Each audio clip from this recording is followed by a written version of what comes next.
صحي تاريخ زشلما راق فتحي ددبيت الجمع صحي زيت عربة كل شعن بهو رايسمت كالميديا ددبيت النهو مسرتا حجرة تجراي زرقاقت بأن مسرتا تكالات تعبر أما عدينا بالنرئين نعد حاجة تكالات هنا هاي تكالنا نحجز زعامة وراي سلازي ددبيت كتعنبرن كتعبين شرحل ثلاثنا كتسلمتن ددبيت نحجز أبلات ددبيت نخون ددبيت ميديانا لسان حزبنا ددبيت تيفي بعود كخمدت زعامة وراي ددبيت ميديا لا ميديا حزب تجراي ددبيت ميديا حزب تجراي ددبيت ميديا حزب تجراي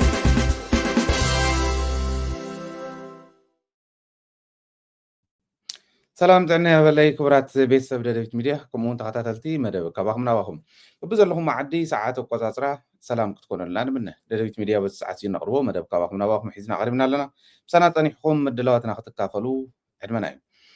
نافتو فلا ما يمدلاو نايلومي خوزدوكمي بوانا نتقلنا سفح بلنا نتنتنو نايلومي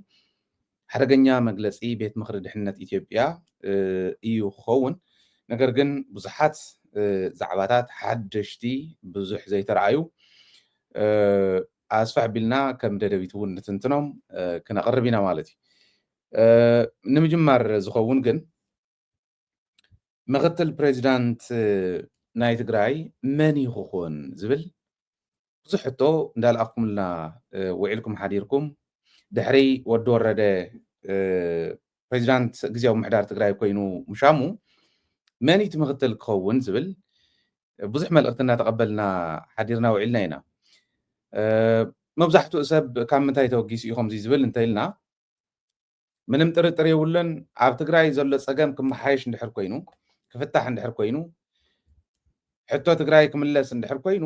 ደሓን ዝኾነ ሰብ ተሞክሮ ዘለዎ ሰብ ክእለት ዘለዎ ሰብ ከኣትለዎ ዝብል ረዲት ስለ ዘለኩም ከም ምዃኑ ኣይጠራጠርን ደደቢት ሚድያ እውን ቅድም ኢልና ነቕርቦ ዝነበርና ዓቕምን ቅንዕናን መመዘኒ በዓል ስልጣን ትግራይ ክኸውን ክኽእል ኣለዎ ናብ ስልጣን ክወፅእ ከሎ ሓደ ሰብ ብዓቕምን ብቅንዕናን እምበር ብሕኸኸን ክሓከካ ብላዕሊ ነይሩ እዩ زبل نبعلي كتعمل نزبل ونحصر عند حصر زخدو حلفت سلازلو بتحتيهم زقبروهم كمو سلازنا برا كمو خيد الجم كابزول كم مخانو ترى يقولون نحنا كم ددبيت النقرو وزنبرنا نأمن اللنون عقمن كن عنان ممزني سبب سلطان تجراي كون اللو زبلي فلازي مغت البريزيدنت ناي تجراي من يخون زبل اسكول لنا نحتت أنا غمتي مني تمغتل بريزيدنت خون زلو زبل تقلص خاومط اي بناتي دليت انت يكونس حزب ون زدليو مني خون زلو زبل كنرئ لنا يله سلازامن مالتي ود ورده ام مغتل بريزيدنت بزنورلو مغتل بريزيدنت ناي تግራይ كحتتلو بزغبو ملكو زحتتلو ነገራት ኣለዎ حزنا بريزيدنتነት ሞጽሎ بريزيدنت ግዜያዊ ምሕዳር ትግራይ ኮይኑ ከሰርሖም ዝግበኦም ነገራት ተዘይሰሪሑ ዝውቀሰሉ እንተሰሪሑን ዝምገሰሉ ኩነታት ክመቻቸ እዩ ናይ ባዕሉ ጎደሎታት ኣለዎ ብፍላይ ኣብ ናይ ኮሙኒኬሽን ሽግራት ክህልዎ እዮም ድሕሪ ኢሉ እኳ ሕዝቢ ኣምሓርኛ ብዘንለውቅነ ዝገበረን ብዙሕ ፀገም ይረኣኹልን ግን ናይ ኮሙኒኬሽን ፀገም ከም ዘሎ ኮይኑ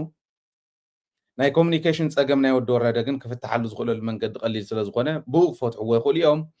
ስለዚ ቅንዕና እንተሃልዩ እቲ ውሽጣዊ ዓቕሙ እንተሃልዩ ናይ ኮሙኒኬሽን ብዙሕ ፀገም ክኸውን ይኽእልን ዝብል እምነት ኣለኒ ናልባሽ እውን ዝኾነ ኤግዚት ንምድላይ ደኾን ይኸውን ከምኡ ዓይነት ኣዘራርባ ዝገብር ዘን ክስታይ ከብሎም ነብሎም ገለታት ዝብል እዚአን ካብአን ዝመፃ ዝብል ሲ ናይ ቀደም ቪድዮ ክጋብዘኩም እንታን ንእሽትለን ፈገግ ኢልና ክንጅምር ናይ ቀደም ቪድዮ ኣብ ቃልሲ ፍትዕትካዊ ቃልሲ ኣብቲ ሕሉፍ ዕትካዊ ቃልሲ ናይ ወዲ ወረደ ቃለ መሕተት ከሪአኩም እሞ نيرن دي نبران زنبلهم كستاي جلز بلازي أتن تتفين communication تغيلو كان عنا عقم ونتهلي و سأجمع يقولن already حيل تجراي عقم تجراي دجن وش تنزله أتأخا خيبو بدن بخت كم زغل له عدل له مالتي زعنقفو نجر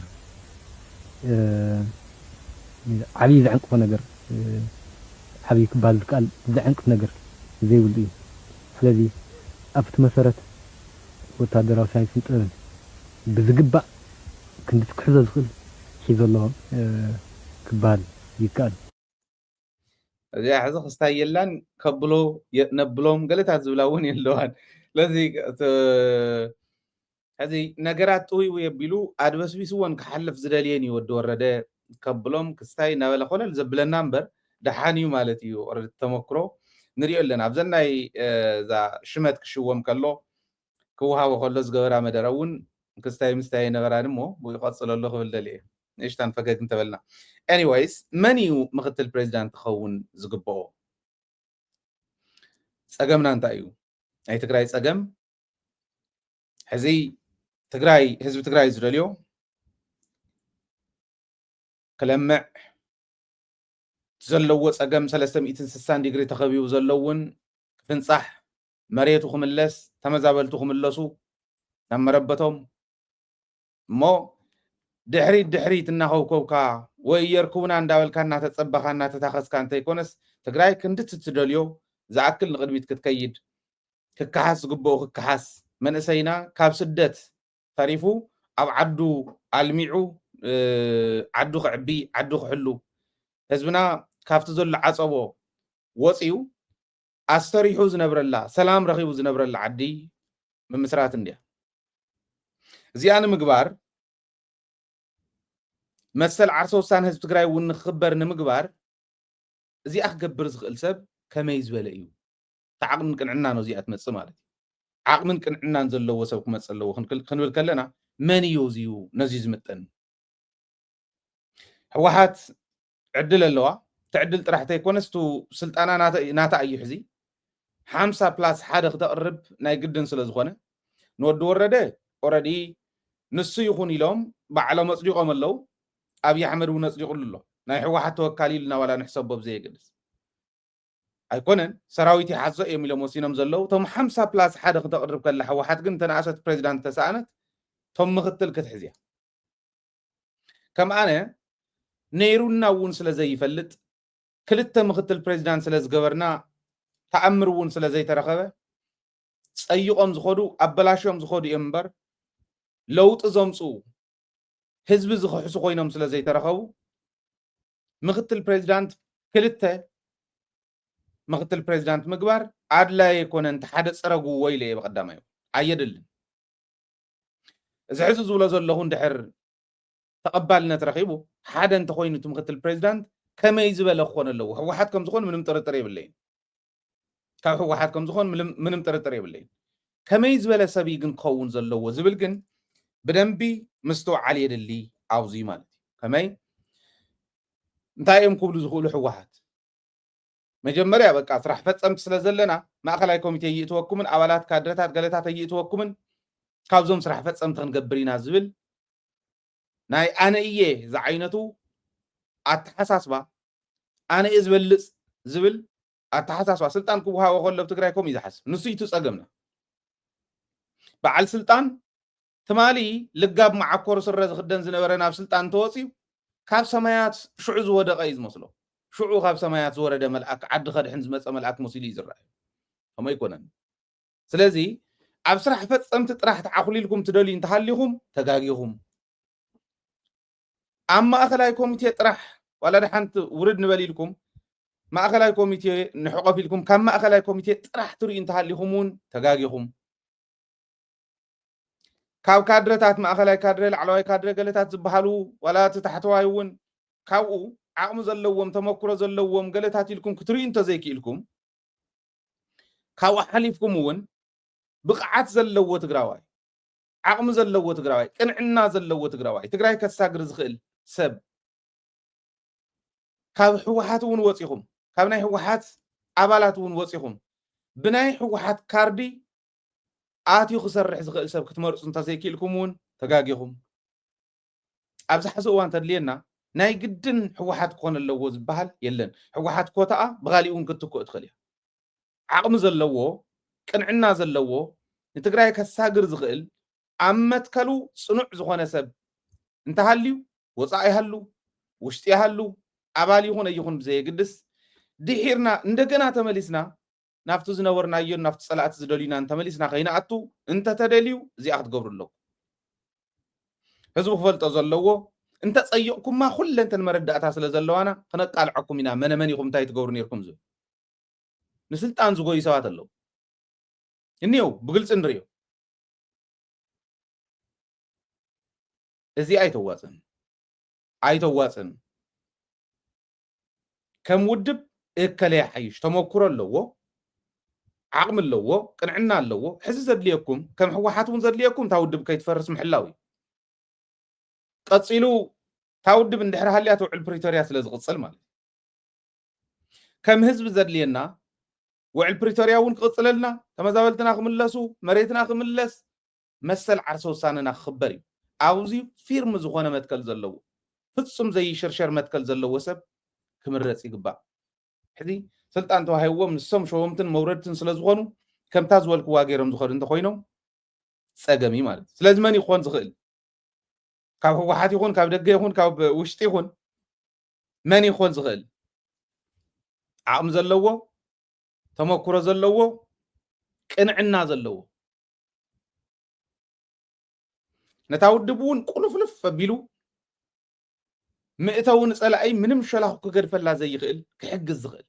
መንግስቲ እንተዘቱ ግዝያዊ ምሕዳር ተዘይሓጊዝዋ ታውድብ ነታ ውድብ ንምፍራስ ዝኽየድ ዘሎ ኸይዲ ህዝብና ክልክመላ ስለ ዝኽእል ጥንቃቐ የድለው እዚ ማለት እዚ ተመክሮ ዘለዎ ዓቕምን ቅንዕናን መመዘኒ ገይርኩም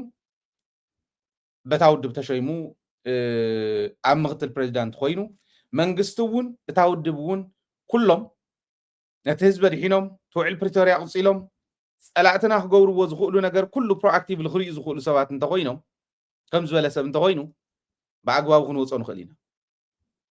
ከምታ ትኸድዋ ዘለኹም እከለ እንተኣትዩ ንዓይ መሽለኹም መንገዲ ኣለኒ እከለ እንተኣትዩ ኣነ ክኽበረላ እየ ዝብል ዓይነት መንገዲ እንተኸይድኩም ግን ዓዲ ክተጥፉ ኢኹም ንሕና እውን ንገድፈኩምን ክንቃለሰኩም ኢና ለዚ መን ዝኾን ዓቕምን ቅንዕናን ዘለዎ ተመክሮ እውን ዘለዎ ማንም ጎታት ወዲ ጎታት ኣምፂኹም ጎታታት ከይተብሉና ካልኣይ ከጠንቅቕ ስለ ዝደለኹም እምበር እከለ ኢለ ክገልፅ ይሕዝ ተፀቢ ዝነብር ሰብ ከም ዝበሃል የለን ካብ ጌታቸው ዝሓምቕ ሰብ ስለ ዘይህሉ ግን ተናእሰ ካብ ጌታቸው ዝሓምቕ ሰብ ስለ ዘይህሉ ተስፋ ኣለኒ ተዓዲ ካብ ሕጂ ንድሓር ድሓን እንዳኾነ ከም ዝኸይድ ኣትሊስት እኮ ዕግርግር ዝብል ኣድግን በቕልን ሸሊሙ ፍቐዶ ፅርግያ ዝኸይድ ኣይረኣናን ጌታቸው ካብ ዝወፅእ ንህዝቢ ዘታልል ዘደንቁር ከባብያውነት ዘስፋሕፍሕ ኣይረኣናን ተረፍ መረፍ ናይ በዓል ጻድቃንን ጌታቸውን መናእሰይ ባታለልና ዶ ንዓፋር እንተወሰድና ዶ ንኻሊእ ዶ ይብሉ ኣለዉ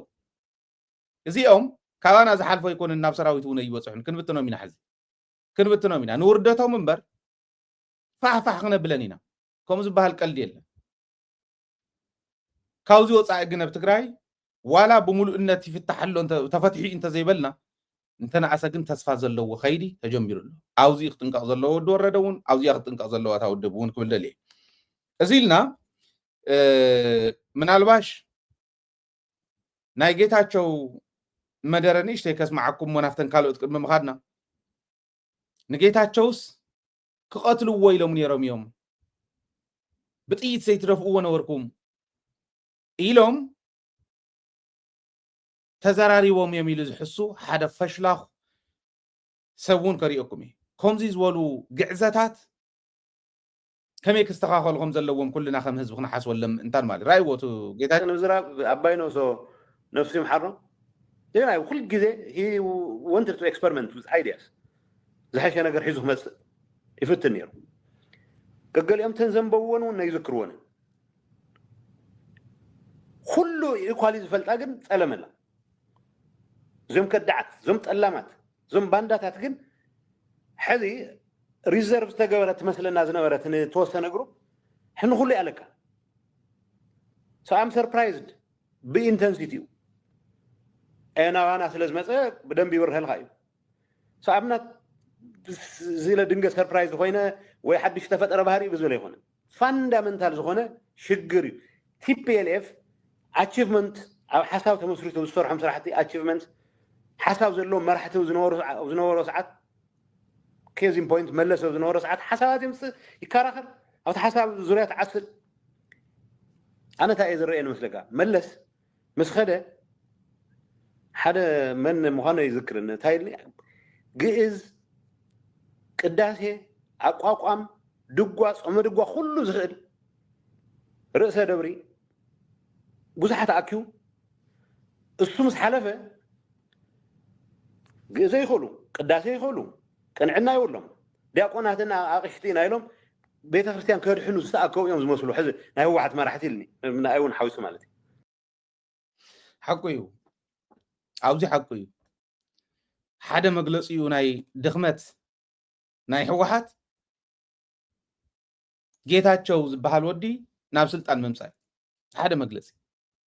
ፀለመ ፀሊሞምን እንዲዝብ ዘሎ ጌታቸው ናብ ስልጣን ምምፅኦም መራሕቲ ህወሓት ድኹማት ምዃኖም የርኢ ባዕሉ እውን ገሊፁ ኣምፁ ኢለዮምስ ኢሉ ካባይ ዝበለፀ ሰብ ኣምፁ ኢለዮም ስኢኖም ገዲፎሞ ስኢኖም እምበር ንዓይ ፈትዮም ኣይኮኑ ሰቂሎምን ኢሉ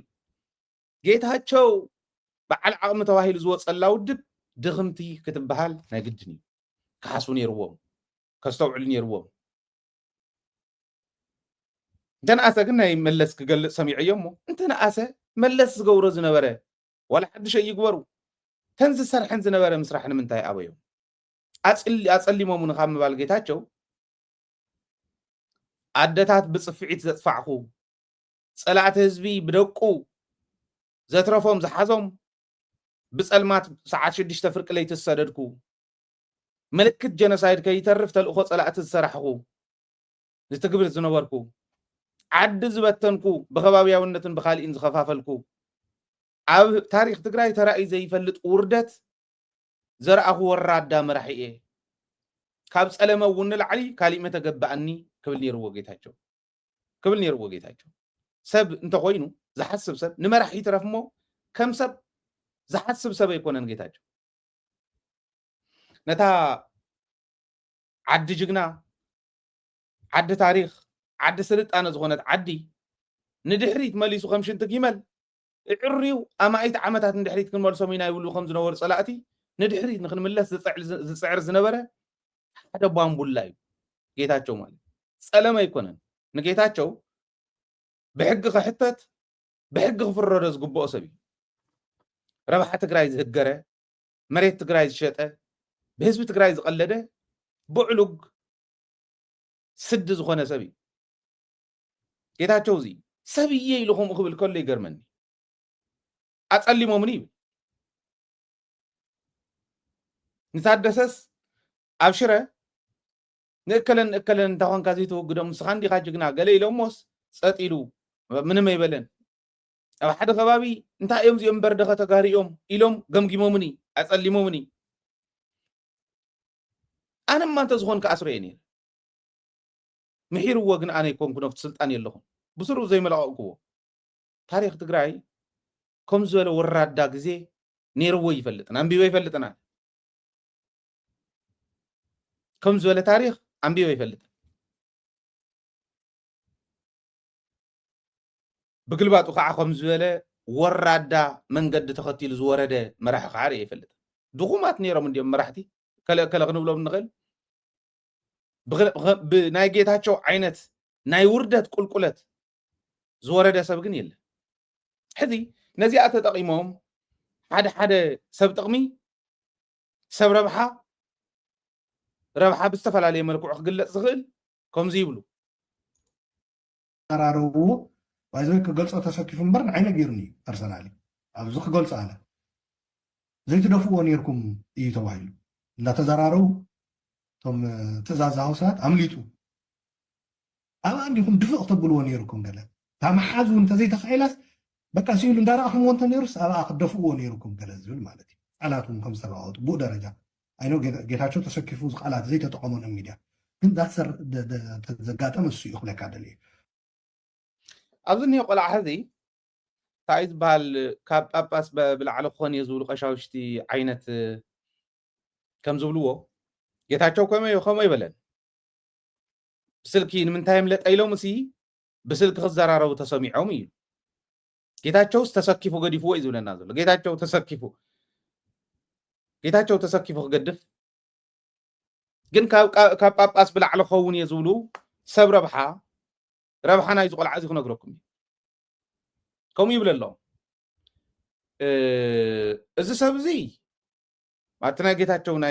ናይ ከምዚ ዘይትገብርዎ ዝብል ሞግሲ ኢልኩም ግደፍዎ መን ድዮም ንሶምቶም ተጋደልቲ እኮ እዮምቶም ህዝቦም ዘድሓኑ እኮ እዮምቶም እንተሎ ንጌታቸው ዘድሓንዎ እኮ እዮም ክደፍእዎ እንተዝደልዩ 2 ዓመት ሙሉእ ደይቅልደላ የነበረን ኣብቲ ዓዲ ንሶም ደይኮኑን ሸምጊሎም ስልጣን ዝሸለምዎ መራሕቲ ሰራዊት እኮ እዮም ሸምጊሎም ብሽምግልና ካብ ተራ ስራሕ ፈጻሚ ናብ ምክትል ኣቦ ወንበር ናይ ትውድብ ዘምፅዎ ኮሽ ዝሸለምዎ ስልጣን ሸለምዎ ንሶም እኮ እዮም እዚ ኩሉ ነቲ ዓዲ እንዳዓንደረላ እንዳሃለወ ሽዑ እኮ ግዜ ነይርዎ ምክንያት እውን ነይርዎ ኣይገበርዎን ከምኡ ዝገብሮ ኣይኮኑ ሓደ ወራዳ ቆልዓ ግን ኣብ ሓደ ፀግዕ ኮይኑ ሽም ትግራይ ኣብ ትግራይስ መራሒ ዝድፋኣላ ምዃና ታሪክ እንዲ ዘበላሽ ዘሎ ከፅልም ሓሲቡ እምበር ዝሰምዖ ሰብሲ የለንዋ ግን ከም ዝበሉ ፀለሎ ዝለኽዩ ንታሪክ ትግራይ ንታሪክ ቶም ጀጋኑ ፀለሎ ዝለኽዩ ዘይንስዕ ካሊእ ዓቕሚ ዘይብሎም ወራዳታት ከምዚ ይብሉ ኣይበሎን ጌታቸው ከምኡ ከም ዘይብሉ ከዓ ስለ ዝፈልጥ ጌታቸው እምበር ንእሽትላን ኣፋፍነት ተትህልዋ ነይራ ከምዚ ኢሎም እውን ክብል ነይሩ ዘይተባሃለ ዘውርር ጌታቸውስ ገዲፍዋ ይብለናል ንምንታይ ግን ዝቆልዓ እዚ ከምኡ ዝብል ብስሩኸ ጌታቸውስ ደው ኢሉ ከምዚ ኢሎምን ኢሉ ንኣሉላ ዝጠርዓሉ ሰለሞን ከበደ ዝጠርዓሉ ሰለሞን ከበደ እዩ ዝበሃል ኣሉላ ኢሉ ናይቶም ጅግና ሽም ክሕዝ ኣይጠብቕን ማንም ወራዳ ዝወስዶ ኣይኮነን ናይ ኣሉላ ሽም ስለዚ ሰሎሞን ከበደ ንጌታቸው እንታይ ክገብረሉ እንታይ ከድሕነ እዩ ጌታቸው ደው ኢሉ ዘይትደፍእዎ ኢሎምን ኢሉስ ነጊሩኒ ንዓይ ይብል ምስ ከምዚኦም ዝበሉ እዩ ዝውዕል ነይሩ ማሓቁኒ ዳ ክወድቕ ሓቁ ይክወድቕ እኮ መን ምዃንካ ክነግረካስ ምስ መን ከም ትውዕል ንገረኒ እኮ ይበሃል ጌታቸው ኣብ ምሕደራ ዝወደቐ ይትረፍዶ ዓዲ ትካል ከም ማሕደሩ ዘይኽእሉ ሓንቲ ትካል ናይ ህዝቢ ተባሂላ ብናይ ህዝቢ ትግራይ መዓት ገንዘብ ወፂኡ ዝተቋቆመት ቲኤምኤች ኣፍሪሱ ዝኸደ ቆልዓ ኮይ ቲኤምኤች ጥራሕ ኣይኮነን ዋክንደይ ሓቢእና እኮ ንስኻባ ከምዚ ናቱ ዘረባኽን ሓብእ ፅዒርና ኣይ ከምኡ ሓሲቦ ኣይኮነን እንዳበልና እንዳባሃልና ኣምፂና እዮ እምበር እኮ ናይ ክልቲኦም ሓደ ዝገብሮ እምበር ከቕምጥ ብሓቂቱ ውድቀቱ ክብል ጌታቸው ኣብ በረኻ ኮይኑ ርቂ ፀብቃል ስለ ዝነበረ ነኽብረሉ ኢና ሊቃን ኣምሓራ ማለት ክነወራርድ ኢና ገለ ትብል ቃል ትፈልጥዋ ኢኹም ክንደይ ናይ ዝኣክል ከም ዝወሰድዋ ከም ዝሸረፍዋ ደውዚ እኒሄ ጨቕላ ቆልዓ ከዓ ካብ ኣምሓራ ዝወለድክን ደርቢኦም ኣምሓራ ዝእተኽን ፍትሖኦም እንዳበለ ነይሩ ክንደይናይ ከም ተጠቐሙሉ ንሱ እውን ሕሰቡ ዓዲ እንዳፍረሱ ማለት እንተነኣሰ ፈታዊ ከይህልዋ ዓዲ እናገበሩ ዝነበሩ ምዃኖም ሓደ ዓይነት ምዃኖም ኣብ ሓደ ቦታ ዘለዎ ሓደ ደረጃ ዘለዎ ምዃኖም ቲውን ትካለ ፍሪሱ ቲውን ዓደ ፍሪሱ እዮም ከይዶም ቲኤምኤች ምንታይ ከም ዘላ ራዩ እንዳቆናኖ ይመስል ከመይ ዝበለ ሚድያ ሞኻዕ መዓት ገንዘብ ዝወፃሉ ን16 ዓመት ከፅንሓ ዝኽእል ገንዘብ ተዋፂኡላ እዩ 16 ዓመት ንሳተላይ 1.6 ሚልዮን ብሩይ ዝወፀ ዝብል ዘሎ ትብኻሊእ ግደፍዎ ተኣታዊ ናይቱ ቻናል ናይ ኣባላት ግደፍዎ ማንም ኣይቆፀሮ ብሩይ ዝወፅ 1.6 ሚልዮን ን16 ዓመት ከፅንሓ ዝኽእል ነታ ሚድያ ብሳተላይት ክፍሊት ማለት እዩ 16 ዓመት ከፅንሓ ዝኽእል ኣብ 6 ወርሒ ወዲአ ኢሉ መፅኡ እዚ ጥራሕ ኣይኮነን ዋን ባዕሉ እውን ብስነ ምግባር ደረጃ ኣብ ምንታይ ከም ምዃኑ ንሱ ዘለዎ ከባቢ ዘለዎ ይፈልጥዎ እዮም 100 ቅርሺ ንደቁ ክኸፍል ዘይኽእል 100 ቅርሺ $100 كوص زي خلفه قد فرد بيت زنتل تلسب جزء زي محضر تكال زفرسه نشتلن مورال زي بلو سب حاسوت حاسيق حزي عد بتاتن بليبل نعوز سمع سب سلازي لجن ወራዳነቱ መንእሰይ ትግራይ ስለ ዝፈልጦ ግን ትውድቀቱ ሲ ጌታቸው ዘይተዛረወስ በአሉላ ተዘሪቡ ሰሎሞን ከበደ ተዘሪቡ خدمي ተዋሂሊ ተነጊርለይ ሓሶት ከምኡ ይገብርዎን ፀላውን ይፈልጦም እዩ ከምኡ ዘይገብሩ ምዃኖም ይትረፍደት ውሽጢ ዘሎ ህዝቢ ትግራይ ንምትላል ከም ዝገብርዎ ሓሲቦም ክንዱዲ ነይሩ እምበኣር ብሓቁ ኒድኣ ከምልጥ ገለታት ክበሃል ተባሂሉ ጌታቸው ዝሰርሖ ጥፍኣት ተቆፂሩ ዘይውዳእ ኣብ ዝኾነ ይኹን እዋን ተገይሩ ዘይፈልጥ ኣብ ልዕሊ ህዝቢ ትግራይ ክንዱ ዝኣክል መከራ ዘውረደሉ መራሒ ነይሩ ይፈልጥን ወራዳ ዝኾነ መራሒ ነይሩ ኳዕውን ወረደ ከምዚኦም ዝበሉ ኣፍዑታት ግን ዓዲ ከደናግሩ ህዝቢ ከደናግሩ ከም ዝኽብሉ ከለው ከይትሰምዕዎም ንባዕሉ ዘይሆን ሰብ ትፈልጥዎ ኢኹም ጌታቸው ንኣሜሪካ ምስ ከደ ንክልተ ሰባት ይፀውዑ ኢለኩም እየ ቅድሚ ሕዚ ውዳበታት ብሙልእ ናይ መናእሰይ ናይ ደቂ ኣንስትዮ ናይ ተጋደልቲ ናይ ገለ ዝበሃል ውዳበ ኩሉ ኣፍሪሱ ንኣሉላን ንመኣዛ ትበሃል ሓንቲ ሓፍትናን ፀዊዕዎም ስኹም ኢኹም በቃ ተወከልቲ ገለታት ኢሉ ሆሆም ስበለ ኖ ኢላቶ ኖ ከም ዝበሃል ነገር የለን ፀረ ህዝቢ ክኸይድ ኣይክእልን ኢላቶ ንሳ ከመይ ትወቅሶም ከም ዝነበረት ክጋገዩ ከለዉ እውን ተስታውሱ ኢኹም ንስራሓቶ ፅቡቅ ኢና ንብላ ዝቆልዓዚ ግን ካብ ተሓታትነት ንምምላጥ ምሕታቱ ዘይተርፎ እንዲ ተን ገንዘብ ስኢለን ተርፋ ኣይኮና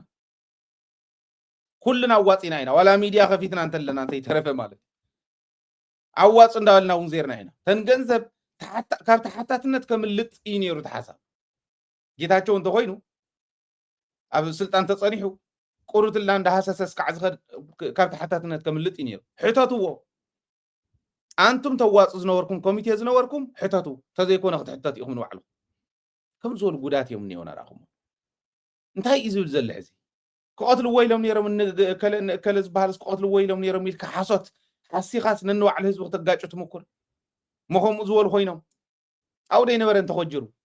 ህዝቢ እናበሳበሰ እናሃለወ እንታወደይ ጊደፍንዶ ስልጣን ተደሊኻ ሲሄው ስልጣን ክንበካ ኢሎም ዘውፁ ሰባት ኣብ ክንዲ ምጎሳ ከምዚ ዓይነት ግፍዒ ከምዚ ዓይነት ሓሶት ጉድ እዩ ረኺቡና እኒአ ምስ ፀላኢ ሓስ ክሕዝ ኢልና ተሓናንቕ ከይንገጥም ከምዚኦም ዝበሉ ዕንቅፋት የጋጥምዋ ተዓዲ ከይትሰምዕዎም መናእሰይ ብደንብ ስርሕሉ ኣብ ማሕበራዊ ሚድያ ትሰርሑ ዘለኹም ብደንብ ስርሕሉ ከም ዝበለ ወራዳ ተባሂሉ ክፍለጥ ክኽእል ኣሎ ህዝቢ ይፈልጦ እዩ ደደቢት ሚድያ ይሕልፍ ኣሎ ኣብ ላዕሊ ዝኒሃ እውን ራእይዋ እቲኣ ከዓ ናይ ቲቢኤስ እያ ስንብት ተበዳላይ ፕሬዚዳንት እዩ መን በዲልዎ ከም ዝበለ ሚድያ እዮ ኢሉ ተጣይሹ ኣብ ውሽጢ እስካዕ ሎማ ዓንተ ኣይንኸኣኽዎምን ግን ብግልፂ ሽሞም ፀረ ህዝቢ ትግራይ ፀረ ህልውና ህዝቢ ትግራይ ዝኸዱ ሚድያ ምዃኖም ህዝቢ ትግራይ ምስክር እዩ ሃይሌ ጥራሕ ኣይኮንኩን ከምዚ ይበሃል ስንብት ተበዳላይ ፕሬዚዳንት መን በደሎ በዳላይ እኮ እዩ ጌታቸው 2 ዓመት ሙሉእ ግጥም 2 ኩኩናይ ገይሩ ህዝቢ ትግራይ ድላዩ ከይሰርሕ መሰል ዓርሶ ውሳንኡ ከይኽበር መሬቱ ከየምልስ ተፈናቀልቱ ከይምለሱ ማሕለኻ ኮይኑ ትምስራሕ ባዕሉ መገደፎ ክሰርሕ የን ዝብል ማሕለኻ እንዳኾነ ምስቲ ይራኸበለዉ ክመልሱ እዮም እንዳበለ ሓሶት ትስቱስ ነዲስ ኣበባ ዋነ ህዝቢ ትግራይ እኮ ዘይበደሎ በደል እኮ የለን ጌታቸው ኣዴታቱ ፀፊዑሉ መናእሰዩ ሰዲድሉ ቁፅሪ ሰራዊት ቁፅሪ ውግኣት መዓት ገንዘብ እናበላዕካ ኣድግን በቕልን እንዳሸለምካ ኣዴታት እናጥመኻ ከምቲ ሒዝናዮም ዝነበርና በቶም ጀጋኑ ሓትና መስዋዕትነት ከፊሎም ኣካላቶም ተቆሪጾም ተጎኒኦም ዝሓዝዎም እኮ ብጸላም እኮ ሰዲድዎም ጌታቸው እኮ ትግራይ ዘይበደላ በደል የለ አንታ ዘይሪኢኹም ልብ በሉ ንሕና እንተደሊና ምስ ሰይጣን ንሕበር መሬትና ክነምልስ ምስ ኤርትራ ይሓብሩ ኣለዉ ምስ ፋኖ ይሓብሩ ንሱ እኮ ተሓባቢሩ ባዕሉ ምስ ፋኖ እውን ተሓባቢሩ ኣምሓራ ባፈር ዞን ኮይኑልና መሬትና ምስ ኣምሓራ ተዘራሪብካ ምስ ፋኖ ተዘራሪብካ ክምለስ እኮ ይከኣል ነይሩ ኮይኑ እንታ ኮይኑ ዘይምለስ ምስ ሻዕብያ ተዘራሪብካ መሬትና እንትነምልስ ፍጹም ብድሕሪት ከይትወጉና ንዓኹም ትሕሰብ ዘላ ኩናት እውን ንፈልጣ ኢና ዋጌታቸው እኮ ተራኺቡ ምስ የማነ ገብረኣብ ንጌታቸው እኮ ወኪላ ሰዲዳ ድኽምቲ ዝኾነት ውድብ ኣውዚኣ እምበኣር ድኽምቲ ክትበሃል ነይርዋ ጌታቸው ሰብ ኢላ ትሰድድ ከምኡ ኢሎም ይሰዱ ጌታቸው ሰብ ኢሎም ክሰዱ ከለዉ ይትፀገም ግን ምስ የማነ ገብረኣብ ኣብ ድዋይ ክራኸብ ከሎ ኦኬ እዚና ተዘራሪብና ኢሉና ኣብይ ካሊእ ሞ ነገሮ ንሕና መሬትና ክነምልስ ከለና ብድሕሪት ከይተኣቱና ንዓኹም ትሕሰብ ዘላ ኩናት እውን ንሕና ብወገንና ብመንገዲ ትግራይ ጌራ ይትመፅን እያ ንሕና እውን ኣይንሕወሳን እቲ ካሊእ ብሕውነት ዝፍታሕ ብሕውነት ብሰላም ብሕጊ ዝፍታሕ ብሕጊ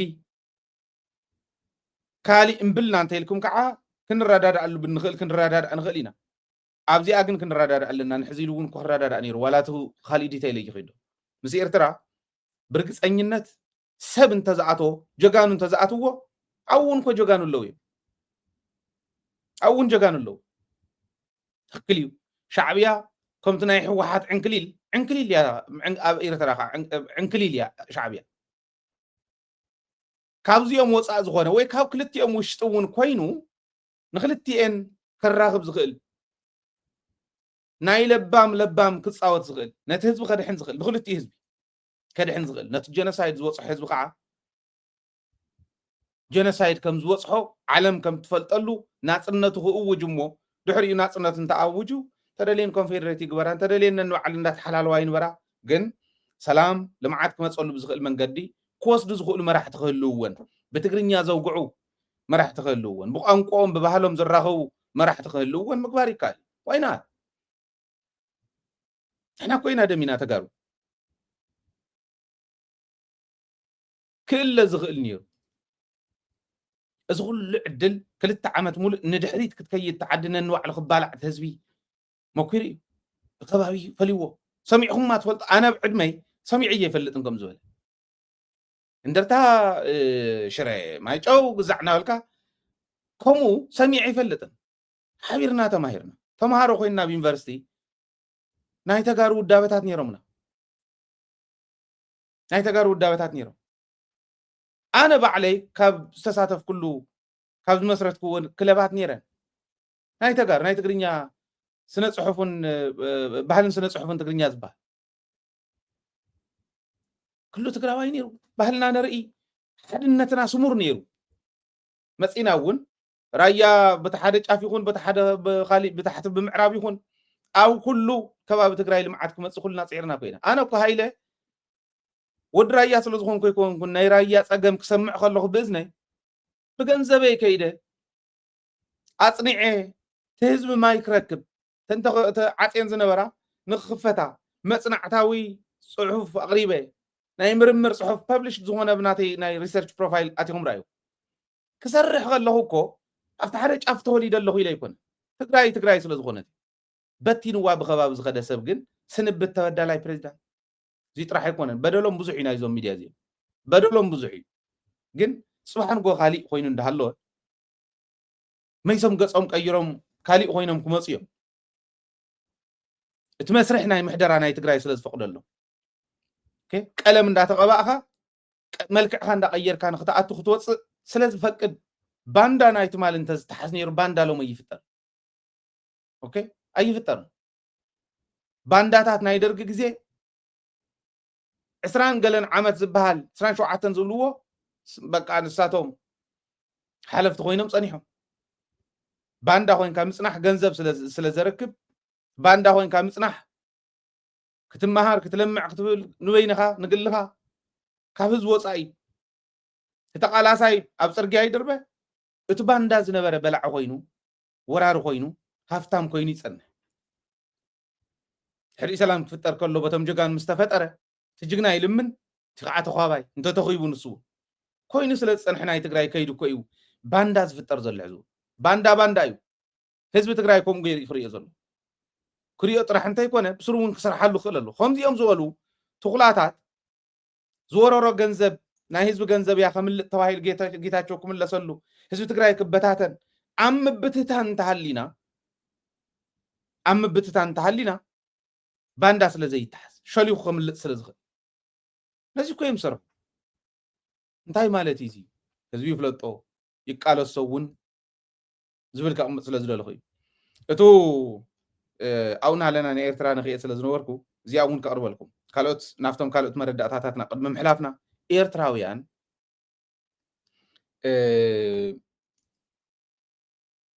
እንታይ እዮም ክገብሩ ዘለዎም ሕዚ መልዓልና እንድሕር ዘይተረፈና ኢለ እንታይ እዮም ክገብሩ ዘለዎም ብኢትዮጵያ ዝመፅእ ዘሎ ናይ ኩናት ደመና ከም ዘሎ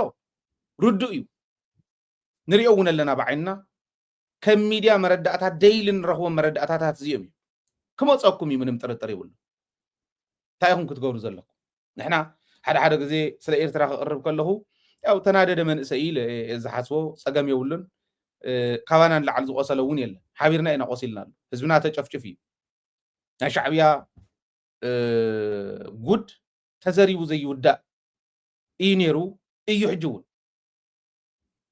ሰራዊት ኤርትራ ኣብ ትግራይ ኣትዩ ዘይንቡር ገይሩ እዩ ጥርጥር የብለይ ነው ተፈተው ተጸልአ ግን ከም ኣደ ንግበር ከይድና ውስ ከምቲ ንሶም ደናቁር እዮም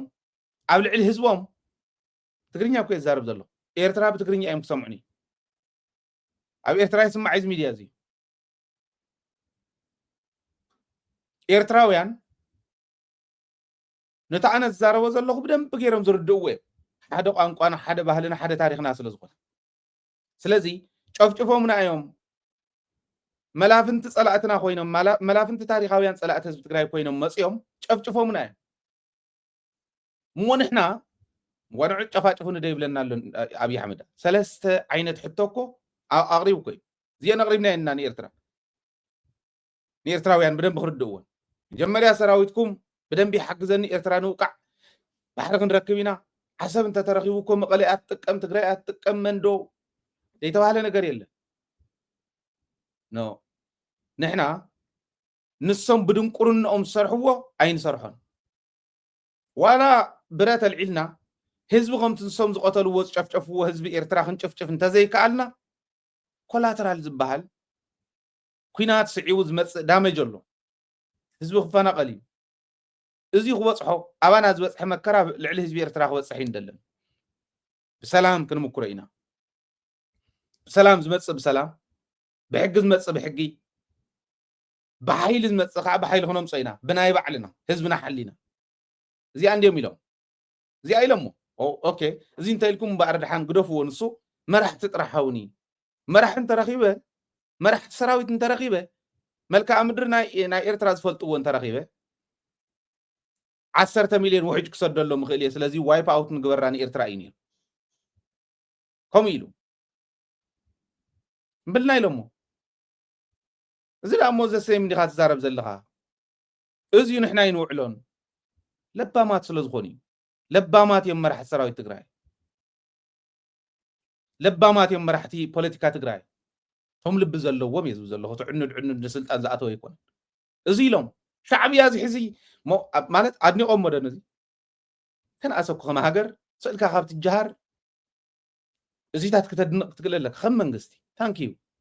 እዚ ምባልኩም ንሕና በዲልናኩም ኢና ተጋጊና ኢና ጌጋና ክንእርም ድልዋት ኢና ኦኬ ህዝብና እዩ ንህዝቢ ትግራይ ንዓ ካሕሳኻ እዚ እዩ እዚ ክሕሴ ብሕጊ ዝሕተቱ ሰባት እንተሃልዮም እውን ብሕጊ ክንሕተት ድልዋት ኢና እንተኾነ ግን ግደፉና እሞ ብሕጊ ዓደባ እንደንግበሮ ኢሎም ክልሙን ዝግብኦም ኮንሶም እዮም ነይሩ ኣይደኖ ከመይ ዝበለ ድንቁርና እዩ ዘለዎም እቶም መራሕቲ ኣይፈልጥን ከመይ ዝበለ ድንቁርና እዩ ዘለዎም ጨፍጭፎም እዮም ነቲ ህዝቢ ህዝቢ ትግራይ እኮ ንክፀንት ናይ ኤርትራ ኢድ ሰፊሕ እኮ እዩ ብደንቢ እዮም ኣትዮም እዚ ዝገበረት ኤርትራ ሕዚ እንታይ ትግበር ክድሕን ባዕላ ንሃይለይ ላይ ኮነት ንትግራይ ላይ ኮነት ጃህራ ይኮነ ኩናት ይመፀና ኣለሞ ንሕና ከምዚ ኢና ኣይተቐርቡናን ኣይኮነ ሳት ክትቅየር ክልተ ወድን ጓልን ክሳብ ዝተርፍዋ ኤርትራ ወለዶ ያመትከላሉ ሙዚያ ሕዚ ቁም ነገር ድያ ክልተ ወድን ጓልን እስካዕ ተርፍዋስ በቃ ክንዋጋ ኢና ዓመትከል ኣሎ ወል ብፕሮፓጋንዳ ደረጃ ፕሮፓጋንዳ ይሰርሕ ዘሎ ንበሉ እዚኣ ድያ ታመትከል ማለት ዓመትከል ኣሎ ኢሉ መትከለ ይኮነትን እዚኣ ተጋሩ ጀጋን እዮም ኣብ ዓዶ ኺናት ንትግራዋይ ስዒሩ ዝፈልጥ የለን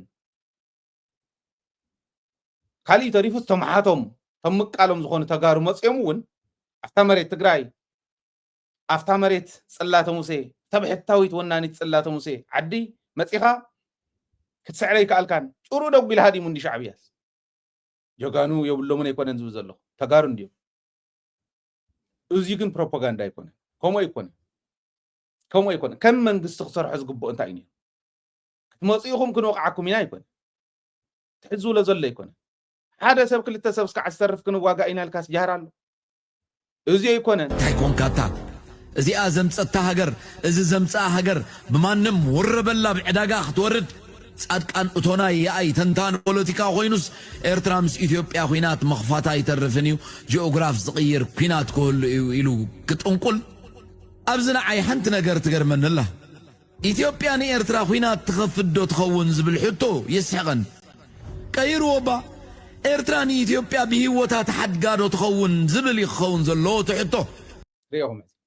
እዚ ሕዝቢ ብጣዕሚ ከውቅዖም ዝኽእል እዩ ወይ ተወቃዕት ስለ ዝኾነት ዲፕሎማቲክ ረኽባ ምስተን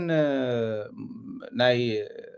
ዲክታተርሽፕ መግለፂ ዝኾነ ዓድታት ስለ ዝኾነ እምበር ኤርትራስ ብሂወታ ትገድፋ ዶ ንኤርትራ ንኣምን ኢትዮጵያ ኢሉ ብናይ ኤርትራ ሚድያ ክቐርብ ከሎ ኣወል ናይ ሻዕብያ ልሳን ምዃኑ ፍሉጥ እዩ እዚ ሕዝቢ ደንቢ ገይሩ የውቅዑ ኢትዮጵያውያን ንምልዓዓል ማለት እዩ ይብሎ ተዓንቶ ወይ ዝገልፆ ዝነበርኩ ሓደ እንስሳ ኣምሓሮ ከይትምርዓዋ ኢትዮጵያውያን ከይትምርዓዋ ክብል ከሎ ፕሮፓጋንዳ ክንደይናይ ዝኣክል ህዝቢ ከለዓል ከም ዝኽእል ዘይምፍላጥ እዩ ኣይከኣልኩምሉን ትኽክል ኣይኮነን ንሕና መሬትና ይንርክብን ዓድና ይትውረርን ምባል ፅቡቕ ክልተ እስካዕ እንተርፍ ክንዋጋእ ኢና ግን ትኽክል ኣይኮነን ህዝቢ ካዕቢ ኣብዝሓዮ ዘለዓለምካ ዘይዓበኻ ዘይበዛሕኻ ብውሕድካ ትነብር ዘለኻ ንሱ ይኮ ትፀገም ትግራይ እውን ከምኡ ይፀገማ እዩ ባይዞ ተመፂኦምና ክንሕንክቶም እንዶ ትኽክል እዩ ነይሩ ሓንኪቶሞም እውን ከምኡ እንዳበልካ ግን ኣይኮነን ፕሮኣክቲቭሊ ከሳግር ዝኽእል ርእሲ ዘለዎ መራሒ ዘይተምፅሉ ዋላ እቲ መራሒ ዝበሃል እውን ንሱ ክሓስብ ዝኽእለሉ ደረጃ ዘይተብፅሕዎ ንምንታይ ኢትዮጵያስ ንኤርትራ ክትወርያ ዝብል መግደፍዎ ገልብጥዎ እሞ ኤርትራስ ብሂወታ ክትገድፋ ድያ ንኢትዮጵያ ኢልኩም ሕሰብዎ ይብል ኣሎ እንታይ ማለት እዩ በሉ ኢትዮጵያውያን 130 ሚልዮን ኤርትራ ብሂወትና ክትገድፈና ድላይ ስለ ዘይብላ ይሄው ባዕሎም ዝብልዎ ዘለው ነገር ስለ ዝኾነ ተለዓሉ 10 ሚልዮን 20 ሚልዮን ዝበሃል ውሕጅ ይሰደልካ ትውሕጅ ብጃሃር ኣይኮነን ብስትራቴጂ እዩ ኣማዕዲኻ ብምርኣይ ፕሮኣክቲቭ ብምዃን እዩ መፍትሒ ዝመፅእ ትኽክል ኣይኮነን እዚ ተካይዶኦም ማለት እንታይ ዳ እሞ ትኽክል ዝኸውን ናይ ጻድቃን ዝበሎ ትኽክል እዩ ማንም ናይ ጻድቃን ያው ባሕሪ ድልየት ስለ ዝነበረ ከም ኣብይ ኣሕመድ ከምኡ ኢሉ ግን በዚ ኣይኮነን ዝምለስ ትመምለስ እንታይ እዩ ቁፅሪ ሓደ ምስ ትግራይ ምርኻብ ንዓና ንበይና ስለ ዝጠቕመና ኣይኮነን ክጠቕሞም እንተኮይኑ ንዕኦም እዩ ክጠቕሞ ኢትዮጵያ ትግራይ እኮ ወየኮ በሊሕ ሰብ ዘይብላ ኮይና ኣብቲ መሪሕነት ዘሎ ሕዚ ብልሒ ዘለዎም መራሕቲ ስኢና እምበር በሊዕናና እንዴ ከምታ ዝገበርና ክንገብር እንድሕር እንተንኸድ ነርና ኣዋርሒ እውን የመወደን ንኽልትየን ኣዋርሒ መወደን ከምኡ ግን ኣይኮነን ኣተሓሳስባ ትግራይ ሓቢርና ንንበር ዓይንነኻኻ ንተሓጋገዝ ጥራሕ ሰላም ይምፃእ እዩ እሱ ስለ ዝኾነ እዩ ኤርትራ ክድሕን እንተኮይና ሕዚ እቲ ቅድም ኢለ ዝብሎ ዝነበርኩ ህዝቢ ሓደ እዩ ሓደ ባህሊ ሓደ ታሪክ ሓደ ቋንቋ ዘለዎ እዩ ስለዚ ብሓደ መፅኡ እንተኾነ ብሓደ ኣብ ሓደ ሃገር ሓያል ሃገር እንተዘይኮነ ተደጋጊፈን ዝኸዳ ጎረቤት ሃገር ዘይነኻ ከዓ ካልእ ክነኽእን እውን ዘይደልያ ሓቢረን ዝሰርሓ ሃገራት ምግባር ይከኣልን ንህዝቢ ትግራይ ክሕስዎ እንተኮይኖም ተነኣሰ ክልተ ዓበይቲ ነገራት ገብሩ እዮም ልቢ እንተሃልይዎም እቲ ሓደ ጥፍኣት ኣጥፊእና ኢና በዲልናካ ኢና ክንክሕስ ድልዋት ኢና ክንዘራረብ ድልዋት ኢና ምባል ኣድላይ ስለዚ እንታይ እዮም ክሕስዎ ንቅድሚት ንሪኦ ይኸውን ህዝቢ ትግራይ ዓፀቦ ክበፅሖ ከሎ ሕጂ እውን ዋላ ብከበባ እንዲኒሄ ነዳዲ ተታሒዝዎ ዝኣቱ መድሓኒትን ካልእን ተታሒዝዎ ኣብ ፀገም እንዲና ኒና ብኤርትራ ኣቢሉ ክኣቶ ይኽእል እንዲ መን ይኽእል ክለፍቶ ወደብ መፂኡ ክሕሉ ሰራዊት ኢትዮጵያስ ኣብ ወደብ መፂኦም ይሕልው ዶ ሰራዊት ትግራይ እንዳሃለወ እሞ ኤርትራ እውን በቲ ዝብሎ ዘለኹ ደረጃ እንተተዳልያ መን ይኽነኽኦ ምስኪ ንገርኒ ኣይ ከምዚ እንተጌርናስ ኩናት ከልዕል ኢልካ ከይተሓስበን ከምዚ እንተጌርና ኩናት ከተርፊ እዩ ዝበሃል ስለዚ ትረኽቢ ምግባር ከምዚ ዝበሉ ነገራት ንምርዳእ የጥዕም እዩ ካልኣይ እቲ ረኽቢ ምግባር ነቲ ጀኖሳይድ ኣባና ዝበፅሐ ጀኖሳይድ ከተርፎ እንዲ ክህስሶ እንዲ ዝብሉ ኣለዉ ኖ ኣይህስሶን ጀኖሳይድ ብትሕዝትኡ ግሎባል ስለዝኾነ ዓለም ለኻዊ ስለዝኾነ ሓደ ሰብ ሃይለ በይኑ ይኣኽላይ ጀኖሳይድ ተፈፂሙሉ ህዝቢ ትግራይ ኢሉ እንድሕሪ ኣሚኑ ህዝቢ ኤርትራ እውን ተኸሳሳይ ክኾን እዩ ኢልካ ንምስጋእ ኣይኮነ ንሕና ብሕጊ ዓደባ ንወዳእ እዩ ጀኖሳይድ ተፈፂሙላ ትግራይ ኢልካ ምእማንን ዓለም ከምኡ ኢላ ንክትኣምን ምግባርን እንተሎ ብኤርትራውያን ብተጋሩ ጥራሕ ኣይኮነን እንተሎ ብኤርትራውያን ከምኡ እንተተገይሩ ትግራይ ኦኬ ጀኖሳይድ ምስ ዝፈፀመትለይ ዓዲ ምስ ዝፈፀመትለይን ምስ ዘፈፀመትለይን ዓደ ይነብር እንተኢላ ትግራይ ተቐባልነት ትረክብ ቶሎ ነፃ ሃገር ክትከውን ኢንዲፐንደንት ዓዲ ክትከውን ትኽእል እያ ትግራይ ከምኡ እንድሕር ኮይና ጥራሕ ብሕግን ጥራሕ ኢንዲፐንደንት እንተኮይና ኤርትራን ትግራይን እንተሲ ተሓወሳ እንተስተደጋጊፈን ይኺዳ ዝመፅእ ብቐሊሉ እሞ ብሕጊ ኢንዲፐንደንት እንተኮይና ትግራይ እዚ ክትኮነ ይደልይዎ እንደናቁር ቶም ሕልኖም ተዓመሞም መራሕቲ ኤርትራ እዚ ክኾነ ይደልይዎ ትዝቀለለ መንገዲ ሓቢሩ ንክነብር ሓቢሩ ንክለምዕ ህዝቢ ግን እዚኦም ክሓስብዎ ዘለዉ ስለዚ ተኻልኣይ እንታይ እዩ ዝኸውን መሬት ትግራይ ክምለስ ሓደ እቲ ናይ ውዕሊ ኣልጀርስ ዝጠረሮ ናይ ሳተላይት ማፕ ርኢና ኢና ከምዚ ባ ተገይሩ እዩ ከምዚ ባ ኢሎም ነይሮም ኢልካ ብሓይልካ ይተሓዝን ነውሪ እዩ ንሱ ውፅ ክወፅ ኣለዎ ወፂና ኣለና ኢሎም እውን ክእውጅ ኣለዎ ንሕና መሬት ትግራይ የለና መሬትና እዩ ንብሎ ትግራይ እውን መሬት እዩ ትብሎ ብውዕል ኣልጀርስ መሰረት ትግራይ ሰብ ሞያ ሰዲዳ ንሕና እውን ሰብ ሞያ ሰዲድና ክንጥርሮ ኢና ብሰላም ብሓይሊ ኣይኮነን ብሓይሊ እንተኢልኩም ትግራይ ናይ ትግራይ ይበልፅ ባህል እያ ምክንያቱ ክዘንወኩም ዝደለየ ሓይሊ ከም ዘሎ ይትረሱ ተዝታ ናይ ውዕል ኣልጀርስ ሓቢርና እንውዳኣ ብዝብል ተቕምጥዋ ማንም ዝሕድገኩም የለን ማንም ዝሕድገና እውን ኩሉ ይኽእል እዚ ክገብርዎ ኣለዎ ካብኡን ላዕሊ ግን ብተስፋሕፋሕቲ ተታሒዙ ዘሎ መሬት ትግራይ ክልቀቕ ኣለዎ ዝብል ዋላ ብመንግስቲ ደረጃ ካልእ ከብለና እንታይ ኢሎም ፖለቲከኛታቶም እዚ ዓይነት ትንተና እንዳሃቡ ህዝቢ ኤርትራን ህዝቢ ትግራይን እንዳተራኸበ ንኸይድ ምግባር ይከኣል ስለዚ ብድሕሪት ዘይወግኦ እንድሕር ኮይኑ ሰራዊት ትግራይ እኹል እዩ ካልእ የድልዮን ባዕሉ ፀራሪጉ ከውፅእ ይኽእል እዩ እዚአን ኣብ ሓፂር እዋን እንተገይሮሞን ጥራሕ ትግራይን ኤርትራን ሓድነትን እናተጠናኸረ ክኸድ ይኽእል እዩ ንሕና ድልዋት ኢና ተጋሩ ድልዋት ኢና እቲ ጀኖሳይድ ክተርፊ ብዝብል ከይትወስድዎ እቲ ናይ ጀኖሳይድ ሕቶ ክተርፊ ብዝብል ከይትወስዱ ኣይተርፍን እዚ መንገዲ ኣለዎ ናይ ባዕሉ ትዝጨፍጨፉና ክኩሕሱ ሓቢርና ክንዘልቕ ዝነኽኣና ንሶም ዘረይቲ ዝነኽኦም ንሕና ዘረይቲ ኮይና ክንዘልቕ እንተኮይና እዚ ክግበር ክኽእል ኣለዎ ሓደ ቆይቲ እዚ ሓደ እዩ ካብ ኤርትራ ዝድውሉልናስ ብትግርኛ ኢና ኮነ ውቃዕ ቋንቋ ጥራሕ ማለት ኣይኮነ ዋላ ስነ ልቦናናስ ሓደ ጌጋ እንዲኦም ፈፂሞም ነቲ ጌጋ እውን ብደንብ ይርድኡ ወይ ከም ሚድያ ብዙሕ ሰብ ካብ ኤርትራ ይድውለልና ብዙሕ ሰብ ክስራሕ ዝኽእል ነገር ብዋዕል ሕደር ብፕሮክራስቲኔሽን ምቕሳል ንኽብል ግዜ ንክወስድ ምግባር ንኩሉ እዩ ዝጎድኦ እዚ ክገብሩ ኣለዎም ባህሊ እያ እዚ መሬት ትግራይ ንክምለስ ካብ መሬት ትግራይ እውን ንክወፁ وعلى الجرس ون نحن نتقرأ إنه دقيقة مصنع إثيوبيا بزح استايول بزح تقميول ساتهم أنت قداتي يوم دحريقو تأول زولة زنبرة منينا خأنا الكام مفكاري قال نمنتاي حدا هزبي جقنا هزبي عاب كل التبوتات استمقاله حواس كله يوزح يدمس بزح مهور اللو بزح بوليتيكينيا اللو بزح بعل هافت اللو أغول زخوانا نوعلونا تهزبنا خلتيو عاب كل تيزالو أغوليو كالي إنفسترون يلي كان هذي أرسل لك تاريخ لك بحر لك ريسورس لك تفطر هافتي جقنا هزب الله أبي إرتراون كوح فليسو أفريز حدريو أب تقرايون كوح فليسو أفريز حدريو تزبي زين نهالوس كميز ولا دنقرنا يحيز وزخر زلو أيفلت سيل غندن بازخون دنقرنا خمزلو تري وقع مصيو نحاو كبسا بسكولو أينا البوليتيكا فلا لا يخوم غيرو تزيزيوم كرأي يخول اللوم تفكر أجن يوقعكم يوم تحز ولا زنبرة إرتراس تقرفا دون إثيوبيا بيوتا دخون تقرفا تخون إلكام خاد يوقعكم مبر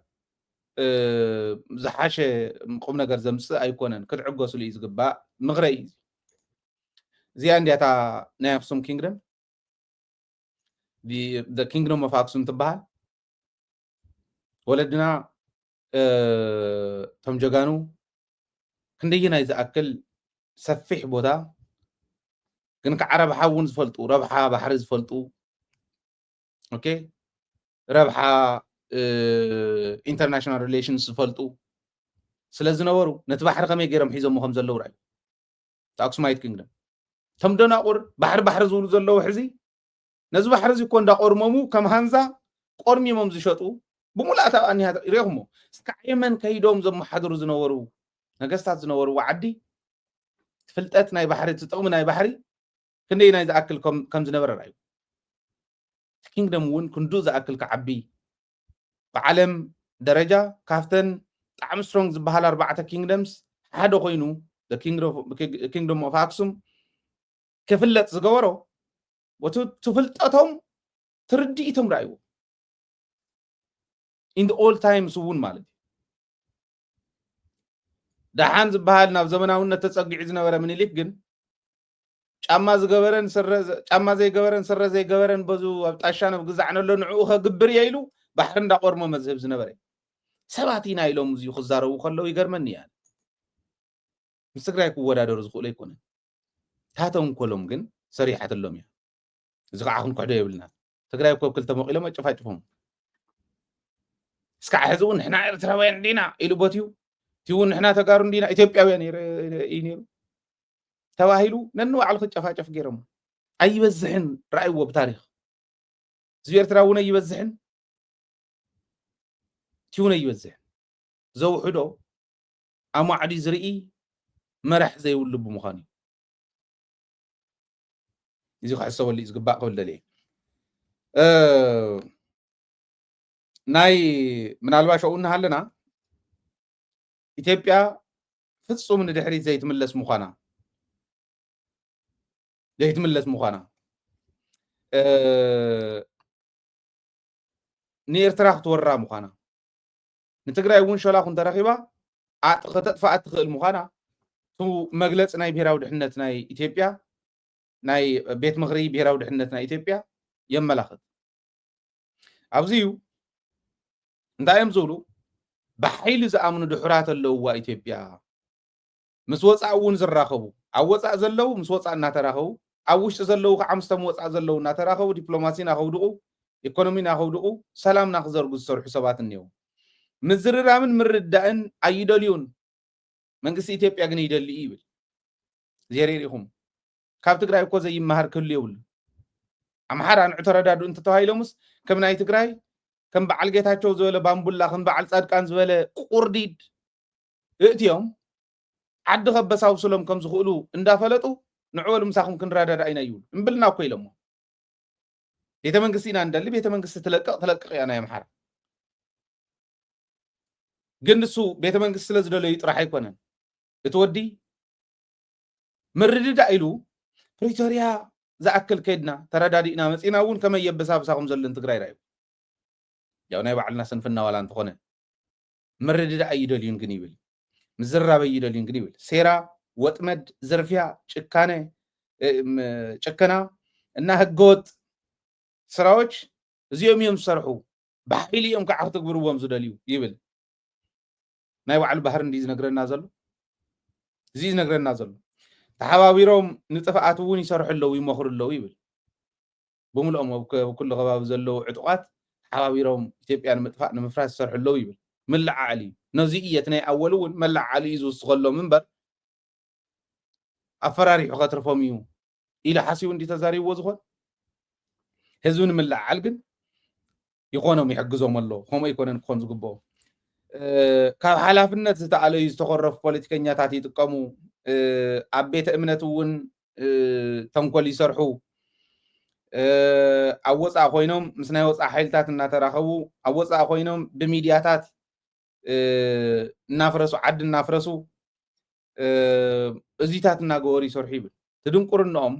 ሪኢኹም ወየኮ በሊሕ ሰብ ተሳኢኑ እምበር ኣብ ልዕሊ ህዝቢ ትግራይ ዘለዎም ጫፍ ዝወፀ ፅልኢ ከውድቆም ነይሩ እዩ ስኢሉ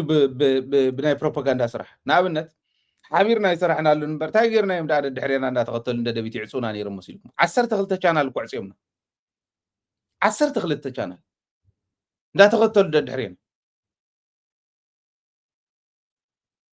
ከምኡ ክገብር ማለት ለባም መራሒ እንተዝኾን ነዘን ቻናላት እዚአን መሳርሒ ልምዓት ናይቲ ዓዲ መሳርሒ ልምዓት ናይቲ ዓዲ ሰላም ናይቲ ዓዲ ሕብረት ሓድነት ናይቲ ዓዲ ክገብረን እዩ ትግርኛ ንሰምዕ ብትግርኛ ዝሰርሓ ሚድያታት ኦሮምኛ ንሰምዕ ከምኡ ብኦሮምኛ ዝሰርሓ ሚድያታት ብምሓዝ ሓድነት ዓዲ ክትግበር ይከኣል ነይሩ ሓድነት ግን ኣይኮነን ትናታቶም ድሌት ልዕልነት እዩ ትድልየቶም ልዕልነት ድልየቶም ስለ ዝኾነ ሓድነት ከምፃ ዝኽእላስ በቲኖም ንዓናስ እያ እንደደቢት እንታይ ንዓይነ እንጭዋስ እያ ናብ ልቆታ ድያ ዝበለት ኢሎም ኣንጭዋ ቻናል ስለ ዘጥፍኡልናስ ቃልስና ጠጠው ክነብል እዩ ነይሩ ባምቡላታት በዓል ጌታቸው እውን ዘለዎ እዩ ባይዘ ወይ ናህና ቻናል ዝጠፍእ መዓት ባምቡላ መዓት ተሳጊሩ ሓንቲ ሽንጥሮ ተሳግር ፍልጠት ዘይብሉ ደንቆሮ ጌታቸው ረዳስ ምስ ኣብይ ኣሕመድ ተዘራሪቡ እንደደቢት ተጥፍኡለይ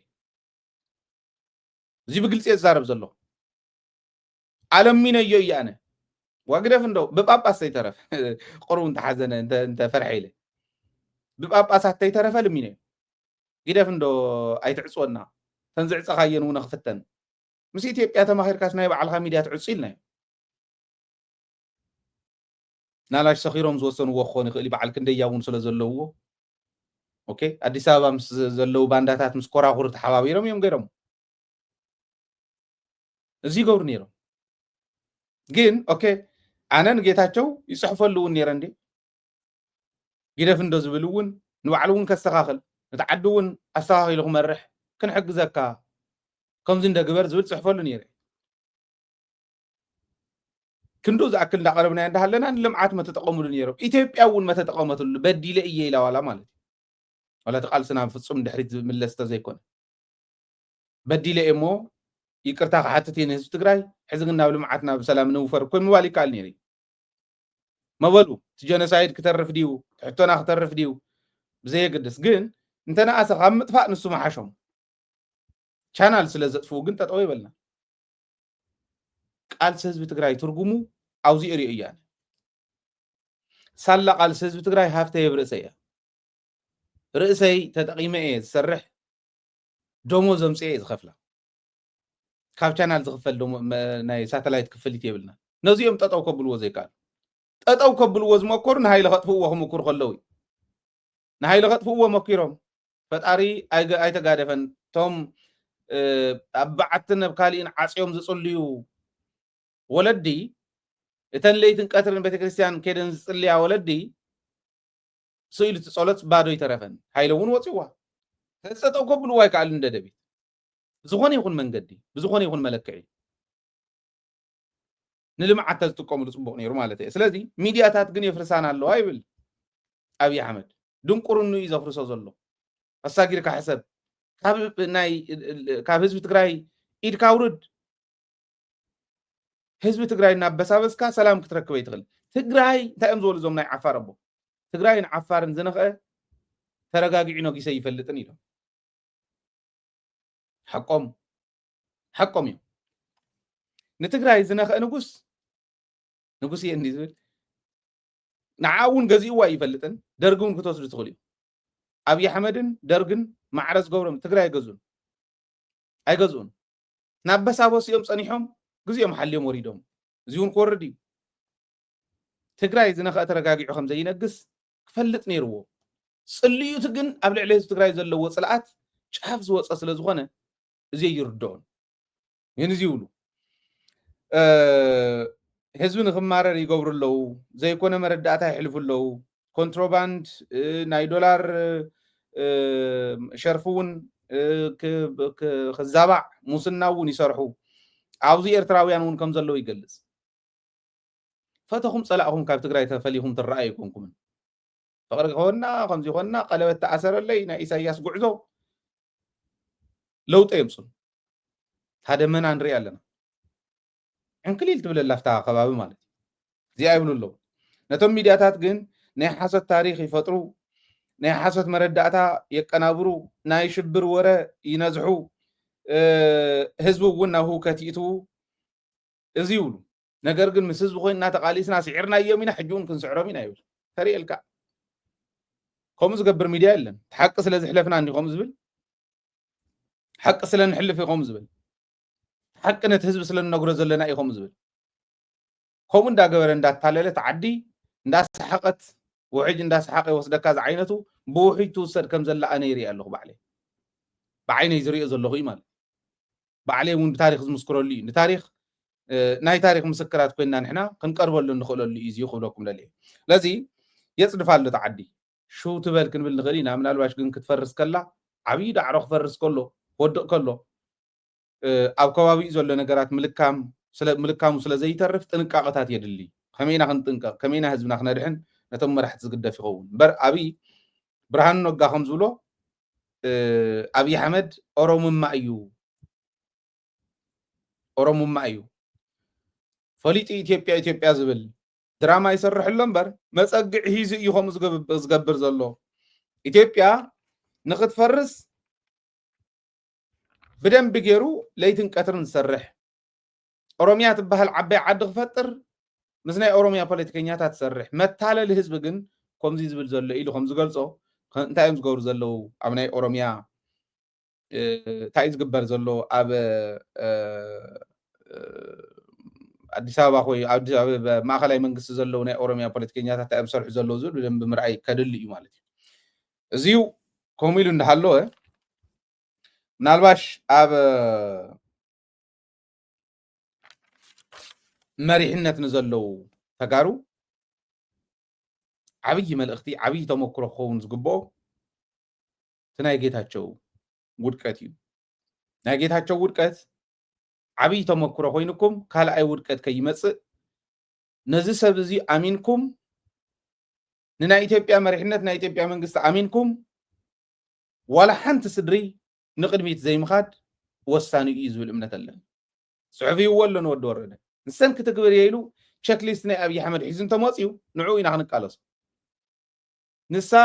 ነታ ስልጣን መርከቢት ኮይና ድሕሪኡ ግን ህዝቡ ወዲቡ ክቃለስ እንተኽኢሉ ህዝቢ ትግራይ ዝደልዮ ጠለብ ህዝቢ ትግራይ ክትግብር እንተኽኢሉ እዚአን እንተገይሩ ግን ኣብ ጎኒ ኮይንና ክንቃለስ ኢና እሞ እዚ ክትሕዝቡ ትክእሉ ኣለኩም እዩ ድሕሪኡ እስክንመለስ ናብ ትግራይ ውሽጥና ከዓ ንርአ ሓደ ጥርዓን ናብ ደደቢት ዝመፀ ጥርዓን ኣሎ እሕና ጥርዓን ተቐበልቲ ወይ ዳያኑ ካሊእ ኮይንና ኣይኮነ ሚድያ ከም ሚድያ ግን ከም መሓላልፎ ዝግብኦ መረረት ህዝቢ ስለ ዝኾነ ጥርዓን መረረት ህዝቢ ሓደ ከም ኣብነት ዘልዕሎ እዩ ከመይ ጌርና ኢና ክነስተኻኽሎ ዝብል እውን ክንሪኦ ይደሊ እየ ንኣብነት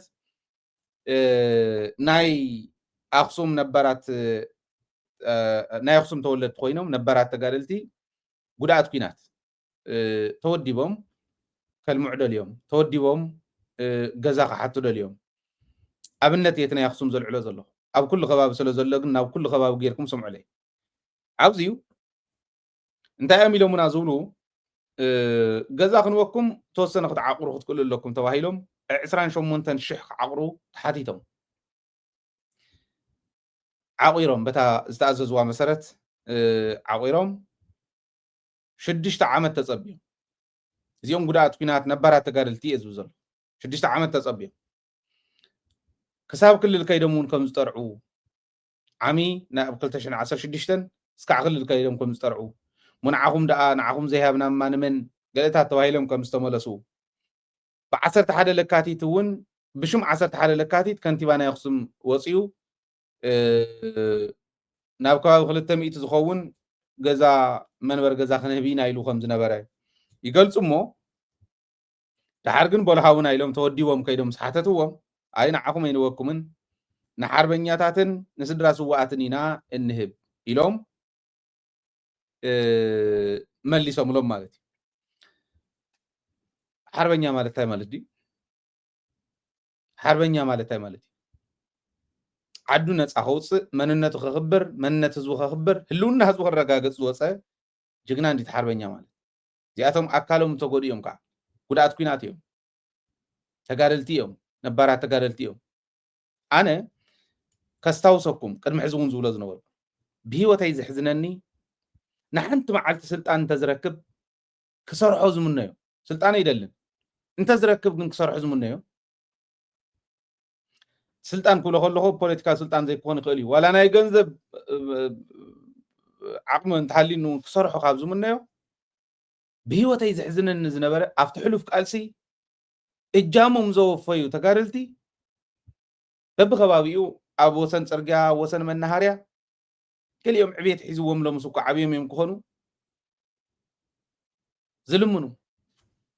نبرات تقارلت أكلم زقولوا حنكسنا ولا زخروا بولشر ترخيوهم كم منتزه كوين ناتفحوا زخيد كاينش زخيد صريح ولا زي خلقن ظلم متحد السانه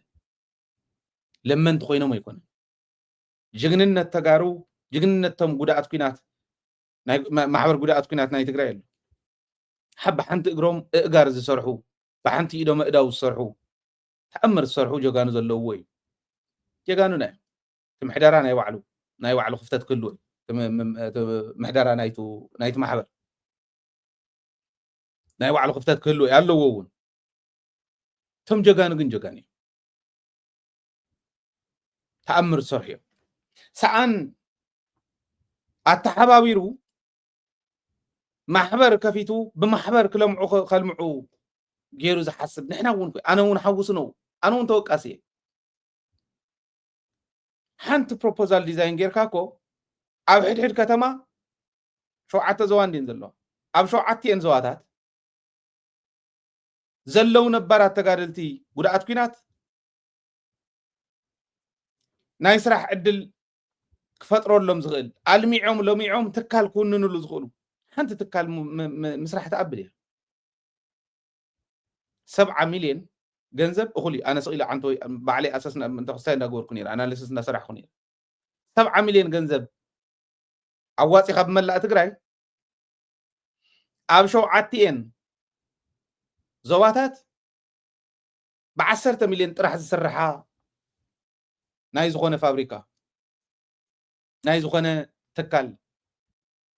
مريت توهيوم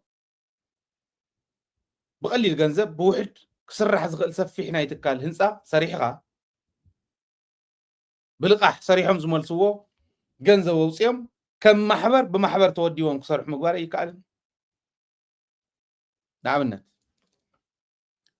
انا خد قبروا لكم بحالي ازم تقادلت زيهم عبنت قرب لكم زي اتهم جن نزيهم زي تخون تقراي ما بلاشياتهم سب بلاشيا نتو بحو تفتينو كابوسل ترس ترفه تقرا لاي مو قويو يمانت اقاميلو صريح يخبلع زي يغل كن كم زي عينة عدل انت فتير كان لصريح يقبل زخيل جقنا قبل ما ناخذ نهنا قديتا انا هايلون انا هايلون حويسكم ناي من اساي قديتا ناي جمهوري يزبل سقيلو بزخدو اب قدقدا اب مندق سئل ناي مرقاتو ناي جراجويشن سئل سلازلطف مهور زمسلو مهورነት ማለት ጸገም ህዝብ مفتاح ማለት ካሊታ አምሬው ንሱይቱ ምሁር ማለት መራሕ ማለት እውን ከምኡ እንታይ በለ ሃይለበሉ 70 ሚልዮን ኣነ ኸይደ ኣብ ዓዲ ዘወርወር ኢለ ማለት ህዝበይ ኣምነለ እዩ እንተጋደልቲ ከምዚኣ ገይረ ክሰርሕ እየ ኢለ መሬት ሃውን ኢለ መሬት ኣይንህብን ዝብሉ እውን ክህልው እንድዮም ከምኡ ኩሉ እየ ሙስና ሃበና ንእሽታን ሃበና ምኽንበካ መሬት እንተጋደልቲ ዝብሉ ክህልው እየ ኣዋፅየ ዘይረ 70 ሚልዮን ኣውፅየ ኣለኹ እሞ ኣብ 7 ዞባታት መሬት ሃውና እንተጋደልቲ ክነስርሕ እንተዝብል ክንደይ ትኸፍሉና ዝብል መራሒ ክርከብ ክንደይ ትኸፍሉና ነተጋዳላይ ኮይ ከምኡ እንተዝብል ኣነ ዝብል ዘለኹ ማለት ርግፀኛ እየ እዚ እንዳኾነ ዝፀንሐ ስለ ዝኾነ ምክንያቱ እንዳለመነ ዘሎ ተጋዳላይ እኮ ተጋዳላይ ምዃኑ ስለ ዘይፍለጥ ኣይኮነ ኣነ ከምኡ ዝበለ ነገር ክርኢ ይደልን ክልዓሉ ኣለዎም እዚኦም ልቢ ንዘለዎ ሰብ ልቢ ንዘለዎ መራሒ እዞም ተጋደልቲ እዚኦም እኮ ዓቕሙ እኮ እዮም ተመክሮ እኮ ክንደይ ታሪክ እኮ ክፅሕፉ ዝኽእሉ እኮ እዮም ተመክሮኦም ክሕልፉ ዝኽእሉ መናእሰይ እኮ እዮም ኣብ 7 ዞባታት 7 ትካል ተጋደልቲ ጥራሕ ዝሓቁፍ ምግባር ይከኣልን ማንም ዕኑድ ጅቡኡ ክንደይ ሃጠረት ክንደይ ዓበረት እንዳበለ ጅቡኡ እንዳሓዘ ዝውዕል መራሒ ግን ክገብሮ ኣይኽእልን ኣይከኣልን ንሶም ተሪፉ ግን ዋላቶም ፖለቲከኛታት ዓብዮም ዝኔው ምስ ዓወኹስ ክድርብይኒኦም ኢሉ ሙስና እንዳሰርሐ ገዛን ካሊእን ዝገብር ነዚኦም እውን ክሓቁፍ ዝኽእል መስርሕ እንተዝግበር ክንደይ ፅቡቕ ነይሩ የጋኒኢኹም ዘጥፋእኹም ጥፋኣት እዩ ተመክሮኹም ግን ትግራይ ስለ ዘድልያ ናይ ጦረተኛታት ዝበሃል ህንፃ በብኸባቢኡ እንዳተሰርሐ ቢሮ ተኸፊትሎም ፅሑፋት ከቕርቡ መናእሰይ ክሃንፁ ደሞዝ ግን ረኺቦም እስካዕ ተሓልፈቶም ክነብሩሉ ዝኽእሉ ኩነታት ምምቻው ይከኣልን ክስራሕ ዝኽእል ነገር ክንደይ ናይ ዝኣክል ሚስ ንገብሮ ከም ዘለና ራእዩ እዚአን ግን ንኣብነት ኣብዛ ዓዲ ኣብ ሰሙን እዚ ኣብዛ ኣነ ዘለኽዎ እንቋቑሖ ተሳኢኑ ኣውስትራልያ እዩ ዘለኹ እና ኣብ ኣውስትራልያ ኣነ ዘለኹሉ ከተማ እየ ዘሎ እንቋቑሖ ተሳኢኑ ኣብ ዝኾነ ይኹን ሾፒንግ ከይድኩም ዘይትረኽቡ ኣይርከብን ድሓር በቃ ከመይ ይገበር ተባሂሉ ርሕቕ ኢሎም ካብ ዘለዉ ፋርመርስ እውን ክመፅእ ተገይሩ ብውድ ተወዲቦም ዝሰርሑ ፋርመርስ ናይ ከተማ ሕርሻ ናይ ገጠር ሕርሻ እንዳበሉ ኣብዛ ዓዲ ብፍሉይ ይሰርሕዎ ንኣብነት ኣብ ማእኸል ዘሎ ንኣብነት ኣብ ማእኸል ክኾኑ ዝግብኦም ሌትሰይ ሽረ ማእኸል እያ ናይ ትግራይ ማእኸል እያ ሰንተር እያ ማለት ብርእሰ ከተማነት ኣይኮነን ዝብል ዘለኹ ከምዚ ኢለ ብቐዳማይ ተዛሪበስ ርእሰ ከተማስ ሃይለስ ርእሰ ከተማ ናይ ትግራይ ንሽረ እዩ ክወስዶ ዝደሊ ኢሎም ዘውርዩ ደናቑር ነይሮም ሓሳብ ድዮም እንዳሰኣኑ ከምኡ ዝብሉ ይገርመን ኩለን ማዕረ እየን ንሽረ እንተኸደ እውን ፀገም የለን ዓዲግራት እንተኾነ እውን ፀገም የለን መቐለው ዘለዎ እንተኾነ እውን ፀገም የለን ግን ማእኸል እያ ሽረ እሞ ኣብ ሽረ ንታሕቲ እውን ንላዕሊ እውን ክኸይድ ዝኽእል ብቐሊሉ ናይ ፖልትሪ ናይ ደርሆ መፍረይ ፋርም ሰፊሕ ፋርም እንተዝውሃቦም እዚ ናይ ሰሜን ምዕራብ ከባቢ ዘለዉ ጉድኣት ኩናት ኩሉ ናይ ጉድኣቱ መጠን ተራእዩ ተገምጊሙ ጉድኣት ኩናት ኩሎም ናብ ከም ዝበለ ፋብሪካ ናብ ከም ዝበለ ፋርም ኣባል ኮይኖም ዋላ መሬት መንበሪ ይተሃውዎም ኣብ ውሽጢ ትግራይ እውን ካብ ትግራይ ወፃኢ እውን ከይዶም ክሸጥሉ ዝኽእሉሉ ዕድል እናታ ፋብሪካ እንድሕር እታ ፋርም ወይ እታ ፋብሪካ እንተተጣይሻትሎም ሰሪሖም ገዝኦም ክገዝኡ ዝኽእሉ ኮ ይከኣል ኮ ጉድኣት ኩናት ትግራይ እኮ ዝጨርቆስ ዝመርሖ ማሕበር ተጋደልቲ ህንፃታት እኮ ኣለዎም ዝሰርሕዎ ኣዲስ ኣበባ ኣለዎም ኣብ ሽረ ኣብ መቐለ እውን ሰርሕዎ ዘለው ትርእይዎ ኣለኹም ፋብሪካኦም ከምኡ ስራሕ ይከኣልን በብዘብኡ ክንገብሮ ይንኽእልን ኦኬ እዚ ሲትረፍ ንበሎ ኣይ ንፋብሪካ ዝኾን ገንዘብ የብልና ንብል መሬት ትግራይ መሬት ህዝቢ ትግራይ እንታይ ወጠጠካ ዘይትዎ ስፍራ ጀጋኑ ዝበሃለ ኩሉ ከተማ ትዕድሎም ዶ ነዞም ተጋደልቲ ንኩሎም ተጋዳላይ እንተኮይኑ መሬት ክረክብ ኣለዎ ዝብል ሕጊ እንተውፂኻ تعدلهم مريت كي يود أكاد أرينا ككن ጭቡጦ ዝኾና ከተማታት ኮይን ዘለዋና ኣከተምና ንኮ ሲቲ ተባሂለን ክጽዋዕ ዝኽእላ ብዓለም ለኸ ስታንዳርድ ከምኡ ተባሂለን ክጽዋዕ ዝኽእላ እኮ ይብልና ሓንቲ እያ እንተ ምናልባሽ ክልተ ኾና ክእለን ሽረውን ወስያካ ኣበይ ዘለኩም ሃውዎም ሓደ ከባቢ ንተጋደልቲ ተባሂሉ እንተተዋሂቦም ስፍራ ጀጋኑ ኢልካ ፀዋዕ ታሪኽ ይንዋዕሉ ስፍራ ጆጋን ንምንታይ ተባሂሉ ክብል ከሎ ወለዶ ክመጽእ ከሎ ጀጋኑ ከም ዝበሉ ዓዶም ዘድሓኑ ኣብ 2-3 ዓውዲ ተሳተፉ እውን ኣብዚ ናይ ሕዚ ጀኖሳይድ ዝተሳተፉ እውን ከምዚኦም ዝበሉ ጀጋኑ ነይሮምና ኣብዚ ትርእይዎም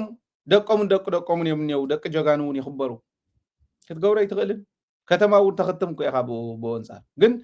ካብ መሬት ሂብካዮ ገዛ ንዓስራሕ ክትብሎ ፋብሪካ ከፊትካ ኣሎም ብማሕበር ተወዲብኩም ሽጡ ልምዑ ብልዑ ስተዩ ዓድኹም እውን ልምዑ ድሕሪኡ ብውዳበ ተወዲቦም ዝቕመጡ ስለ ዝኾኑ ዕቑራት ሓይሊ እዮም እዚኦም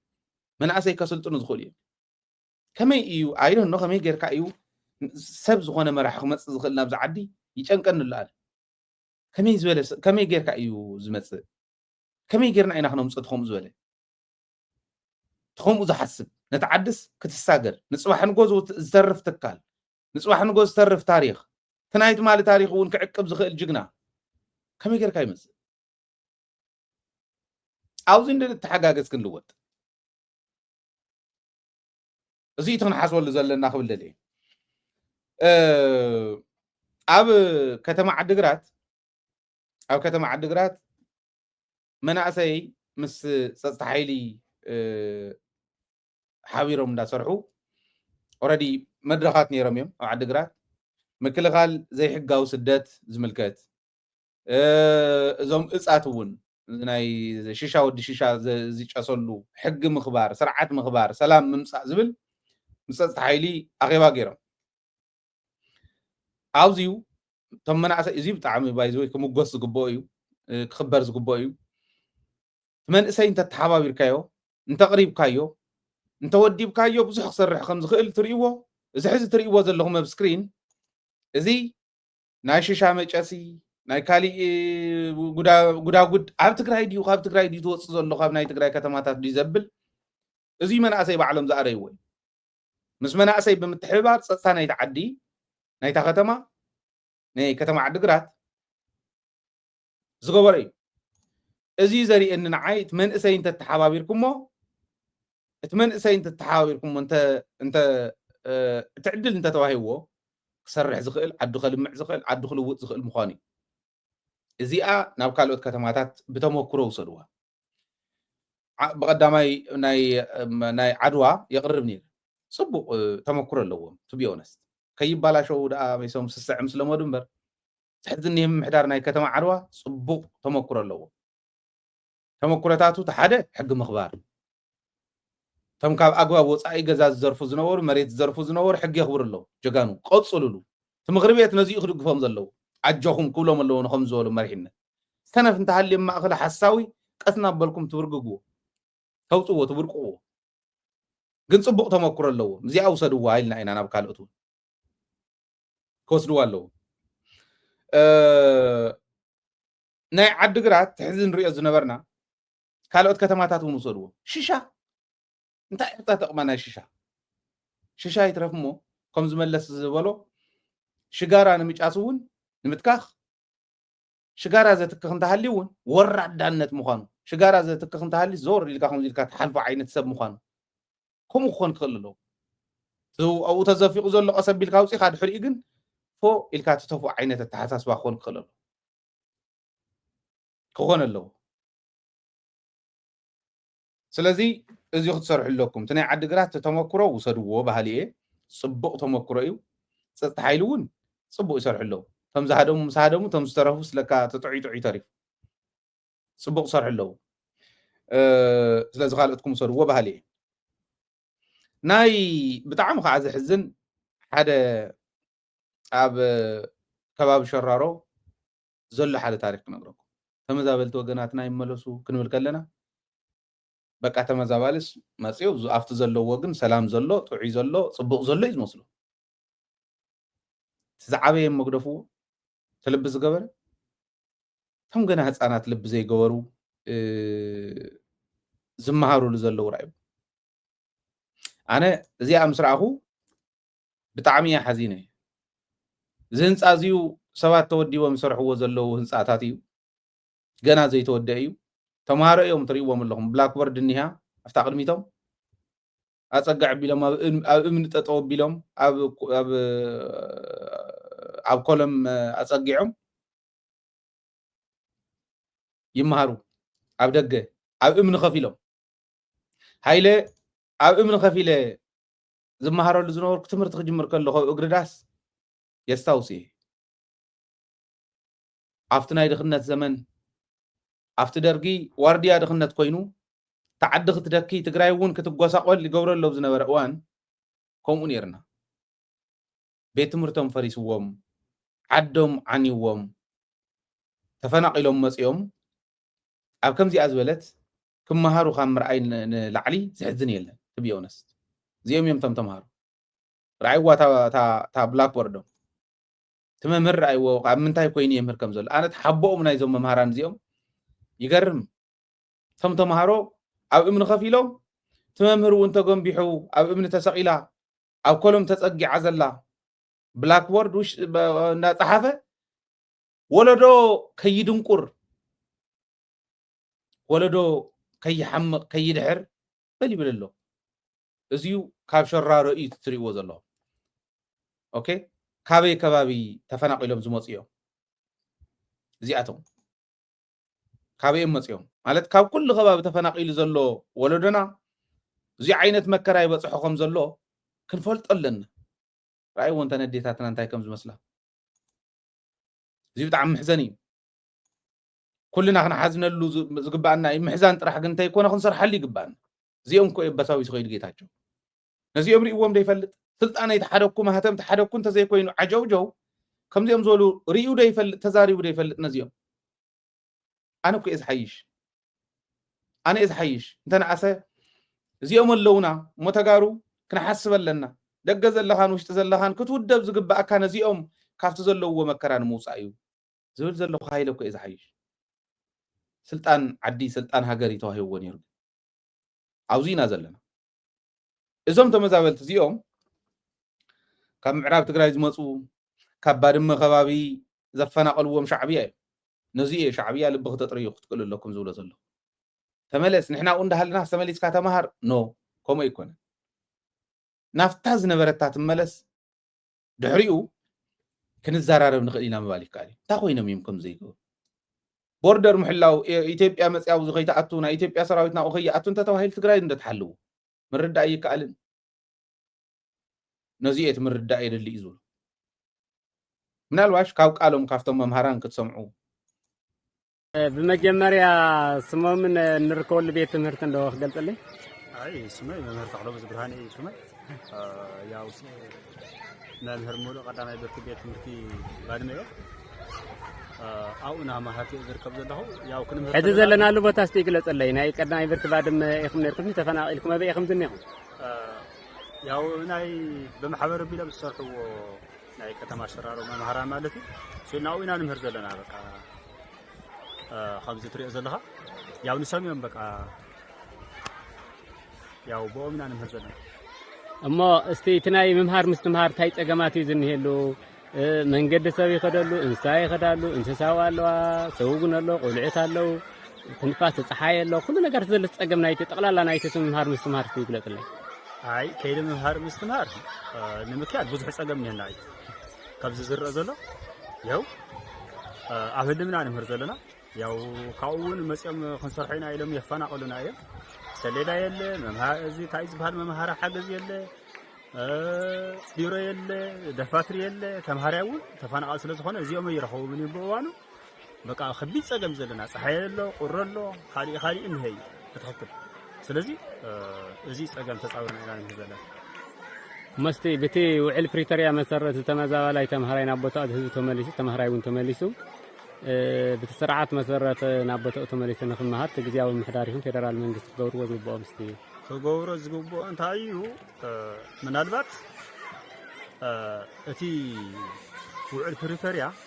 ንኽፍጸም ተባሂሉ ዝተፈረመ ነገር አለ ስለዚህ ዘን ፈርማ ዚን ተግባራው እንድሕርዳ ኮይነ ምናልባት እዚ ተምሃራይ ዚ ወይ ተዓወሎ ማለት ናቦት ስለዚ ኸይዘላ ናቦት ኸይዱ ማለት ያው አቤት ትምህርት ይምሃረሎ ማለት ስለዚህ ግዚያው መምሕዳር እተን ብውዕል ፕሪቶሪያ ዝተፈረመ ንዕን ተግባራው ንምዃን ክንቀሳቀስ ኣለዎ ከምናተ እዚን ተዘይ ተመሊሰን ምናልባት እዚ ተምሃራይ ዚ በቃ ኣብ ከይዲ መምሃር ምስትምሃር ዘጋጥሞ ዕንቅፋታት ብጣዕሚ ህዝቡ ዝያዳ ይቆው ዝኽእል ማለት ስለወለዶ ኢና ንዛረብ ዘለና سلا ولودتات ولودنا خدنقر ولودتاتنا خدنقرو دقنا خدنقرو ناي دقنا اب لعل دقنا زبصح وصعا ندقنا ዝተርፍ ንወለዶታት ትግራይ ዝተርፍ ምዃኑ ዝሓስብ ሰብ የለን